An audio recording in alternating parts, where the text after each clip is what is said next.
Trump चाहता है कि ये दुनिया का थानेदार बने और दुनिया में कहीं भी स्टिक मारें और अपना काम निकालें और उसका रास्ता खुल जाए। ये ट्रम्प की पॉलिसी है। ट्रम्प अमेरिकन सदर है। अमेरिकन एस्टेब्लिशमेंट और अमेरिकन अवाम ने मिलकर ट्रम्प को 2 दफ़ा इक़्तिदार में लिया है। इसका मकसद है कि अमेरिका की जो पॉलिसी है उसको सही अंदाज में चला सके। अमेरिका दुनिया में अपनी इजारदारी कायम करना चाहता है, छोटे ममालिक को लड़ाकर ख़त्म करना चाह रहा है और अपने ज़ेर असर लाना चाहता है। ये चाहता है कि दुनिया जहाँ भी अपने मुफाद हैं वो मुफाद को आसानी से हल करा सकें और आसानी से हासिल कर सकें। ये अमेरिकन पॉलिसी है।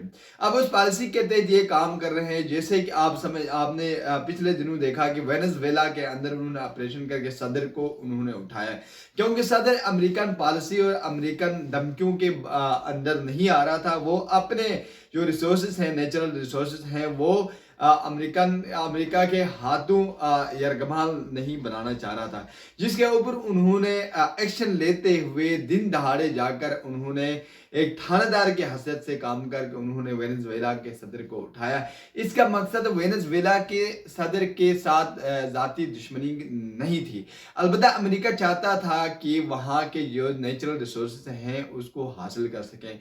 जो वेनेजुएला के 70% जीडीपी का जो इंसार था वो ऑयल के ऊपर था। इस वक्त अमेरिका अगर देखा जाए तो ऑयल के ऊपर ही काम कर रहा है, कि जो एक बड़ी ताकत है। तो अमेरिका अंदर से खोखला है, जिसका मकसद हासिल करने के लिए अमेरिका ऑयल के ऊपर अपना कब्जा जमाना चाहता है, जो कि वेनेजुएला का ऑयल अपने कब्जे में लेकर उन्होंने साबित कर दिया। अब आते हैं, अमेरिका ने अरब ममालिक के अंदर भी अपनी इजारदारी कायम की हुई है। अरब ममालिक को अपने हाथों के अपने अंगली के जरिए नचा रहे हैं और नचाना चाहते हैं। और यहाँ पर यह है कि अब अमेरिकन जो पॉलिसीज है, अमेरिका जो अपना टक्कर करना चाहता है वो ईरान के साथ करना चाह रहा है। ईरान को एक जहादी एक शख्स मिला, एक ऐसी उनको लीडरशिप मिली जिन्होंने ईरान को अपनी सवरेनिटी के लिए, अपनी बालादस्ती के लिए, अपनी खुद मुख्तारी के ऊपर चलने का दरस दिया, जिस पर ईरान डटा रहा। ईरान के ऊपर कम अज कम 20 से 25 साल के अब मुसलसल सेंसरशिप है, उनके ऊपर पाबंदी है। वो दुनिया के साथ खुले ट्रेड नहीं कर सकता, तजारत नहीं कर सकता, अपने मामला नहीं चला सकते। और दुनिया के दिगर ममालिक भी जो हैं ईरान के साथ अपने मामला नहीं चला सकते, उनके साथ तजारत नहीं कर सकते। लेकिन ईरान 20 से 25 साल तक अपने वसाइल खुद इस्तेमाल करके उनको चलाकर डटा रहा। अब ईरान के ऊपर इतना मामला आया कि खुलकर इसराइल की पॉलिसी, नेतन्याहू की पॉलिसी, इससे ईरान अब मुसलमानों के ऊपर इस्तेमाल होने के साथ साथ ईरान के ऊपर अप्लाई होने लगी। जो ईरान ने यह समझा कि अब उनकी खुद मुख्तारी के लिए, उनकी जो है जो सेफ्टी है, उनके हिफाजत के लिए बहुत खतरा लाहक है, जिस पर ईरान ने यूरेनियम के ऊपर काम किया। उस यूरेनियम के ऊपर काम करने की वजह से उनके ऊपर जो है कि जंग मुसलत की गई, जिसके वजह से उनके 6 से 7 एटमी साइंसदान भी मारे गए। और उसके साथ साथ उनकी जो लीडरशिप है और आर्मी के लोग हैं उनको भी मारे गए, उनके सुदूर तक मारे गए, वज़राए आज़म तक भी मारे गए, उनके जो बड़े साइंसदान हैं उनको भी मारे गए। अब ईरान तो यूरेनियम की जो अफसुदगी है और फ्राहमी है उसके ऊपर तो वो तकरीबन खास तौर पर ईरान कमज़ोर नज़र आता ही है। लेकिन उसके ऊपर जाते हैं मिसाइल सिस्टम्स के ऊपर जाते हैं, तो मिसाइल सिस्टम के ऊपर ईरान को ये हैसियत हासिल है, ईरान को ये बड़ी तकवीत हासिल है कि वो ईरान उस चीज़ पर ये कर सकता है कि अपने मिसाइल्स के, लॉन्ग रेंज मिसाइल के ऊपर उनको खुद मुख्तारी आ चुकी थी और इसके ऊपर ईरान मुसलसल काम कर रहा था, जिसकी वजह से यूरोप को खतरा लाहक था कि खास तौर पे इजराइल और अमेरिका को, कि वो इस लॉन्ग रेंज मिसाइल के जरिए उनको अपने निशाने में ला सकेंगे। तो उसके ऊपर काम करते हुए उन्होंने ईरान के अंदर अंदरूनी बगावत करवाई। महंगाई एक असल हकीकत है कि ईरान के अंदर एक इशू, बहुत बड़ा इशू है कि ईरान की जो इकानमी है वो डाउन कर गई है, उनके ऊपर वो रोज़गार नहीं है और महंगाई का इशू बहुत बड़ा है, जिसके बहाने से जो वहाँ की अवाम एहतजाज करने निकली थी। तो कुछ दिनों के बाद ये इस तशद्दुद के ऊपर आया, पूरी अवाम रोड के ऊपर تو اب ان کو سپورٹ پیچھے سے موساد اور CIA دینے لگا۔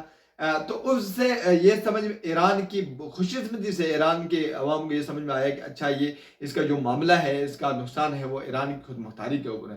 یہ معاملہ بھی حل ہو چکا۔ اس کے امریکہ اور موساد نے مل کر جو پالیسی بنائی تھی وہ ان کے الٹ گیا۔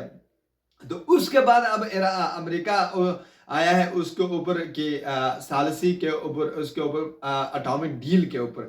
تو یہاں پر یورینیم کی افسودگی یا نیوکلیر پاور کے اوپر بات کریں تو جو ایران ہے خاصی طور پر اس کو اتنی اہمیت حاصل نہیں ہے۔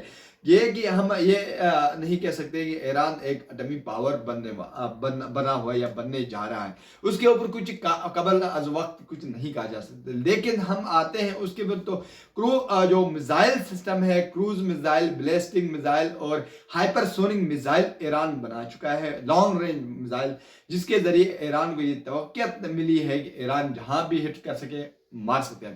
اس کے اوپر ایران نے یہ دھمکی ڈالی کہ جہاں پر امریکہ کے جتنے بھی ایئر بیسز ہیں عرب کے اندر ان کو مار ڈالیں گے، جس سے عرب نے کہا کہ یہ تو یہاں پر نشانہ بنائیں گے۔ اور اس کے اوپر یہ ہے کہ یار آخر یہ ہے کہ مسلمانوں کو جہاں بھی جائیں، ایران کی جتنی بھی غلطیاں ہیں جیسی بھی ہیں، لیکن مسلمان ممالک ہیں، مسلمان برادر ہے، تو اس کو تنہا نہیں چھوڑ سکتے، جس کے اوپر عرب ممالک نے اس کے ساتھ دینے کا اعلان کیا۔